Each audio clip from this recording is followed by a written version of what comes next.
Bonjour à toutes et à tous, c'est Antoine et aujourd'hui je vous souhaite la bienvenue sur mon premier tutoriel sur Cinema 4D. Ça faisait un bail que j'avais envie d'en faire un, et bien c'est chose faite maintenant.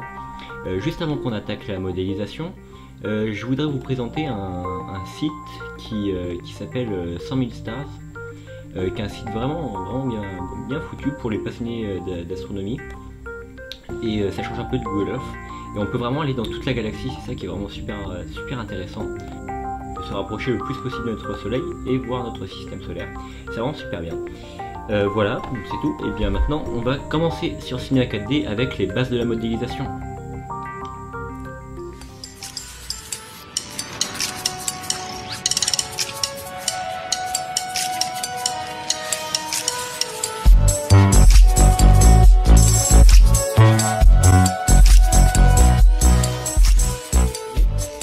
Alors ce tutoriel il va porter donc sur les bases de la modélisation. On va voir les modélisations à partir de primitifs, à partir d'objets primitifs pardon. Parce qu'il y a trois façons de modéliser les objets dans Cinema 4D. Soit donc la version qu'on va voir, c'est on part d'un objet primitif, on le modélise. Souvent c'est un cube ou un cylindre par exemple. La deuxième façon de modéliser dans Cinema 4D, c'est de prendre une spline, vous faites une forme et vous lui appliquez, en fermant la spline, vous lui appliquez un NURBS. Par exemple, si vous le dupliquez et que vous mettez une peau, ça peut vous faire du relief, une extrusion, une révolution, tout ça pour mettre du relief. C'est pas ce qu'on va voir. Et la dernière façon, qui est la plus jolie mais aussi la plus dure, c'est de faire polygone par polygone. Donc nous c'est pas ça qu'on va voir, c'est la version la plus facile je pense. Donc on va partir d'un objet primitif. Vous allez rester cliquer sur le cube et sélectionner cube. Alors vous voyez qu'ici notre cube on peut seulement l'allonger comme ceci, lui faire prendre de la hauteur, de la largeur grâce au petit carré orange qu'on voit ici près des flèches des axes. Et ce qu'on va faire en fait pour pouvoir agir sur ces faces, sur ces points, sur ces arêtes, c'est qu'on va autoriser les modifications en cliquant ici. Voilà, donc ça devient grisé. Le petit motif ici change et vous voyez que maintenant on a accès à ça. On peut sélectionner des arêtes avec le pinceau de sélection. Vous avez d'autres outils de sélection ici. Donc par exemple ici, veillez bien à ce que ce soit coché ici. Donc les faces pardon, les arêtes et les points.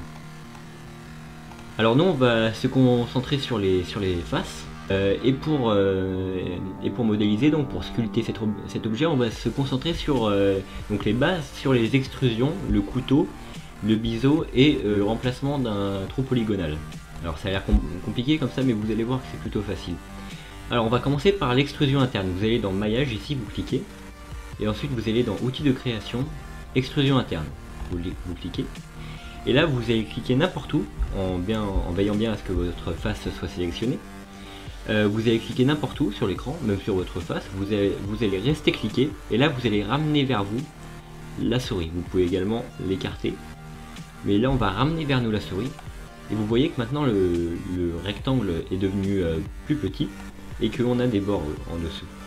Et ce qu'on va faire pour donner du volume à ce rectangle qui est devenu plus petit, pour faire une sculpture, on va faire une extrusion. Donc vous allez toujours dans maillage, outil de création, extrusion.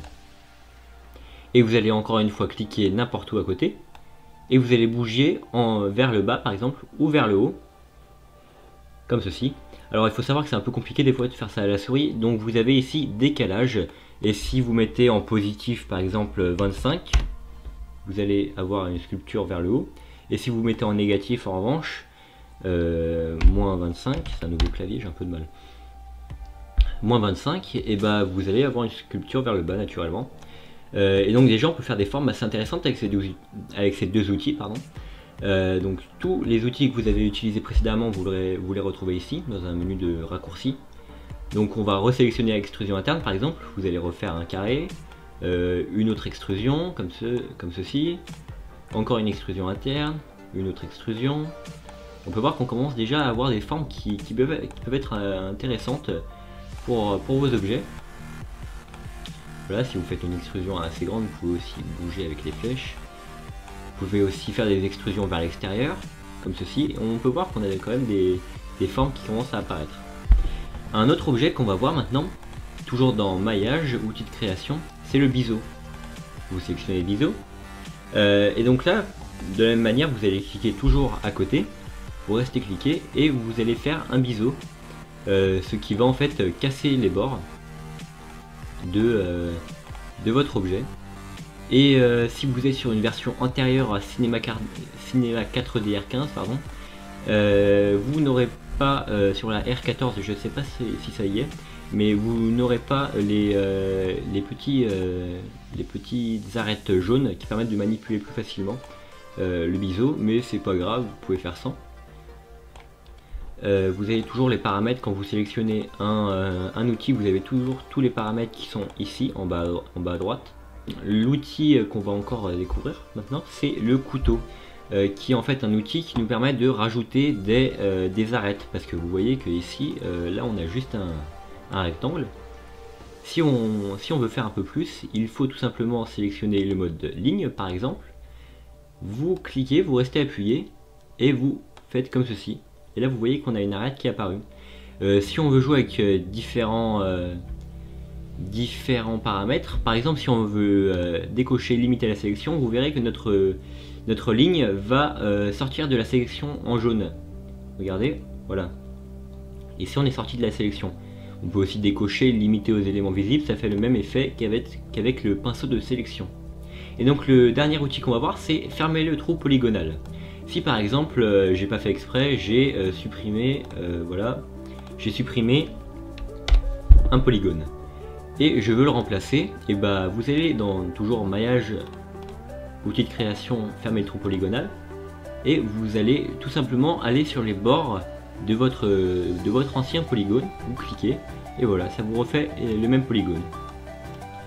Par contre, si vous avez par malheur supprimé tout un polygone comme ceci, que vous voulez remplacer, pas de problème, par contre il ne vous remettra pas les arêtes que vous aviez avant, donc prenez garde.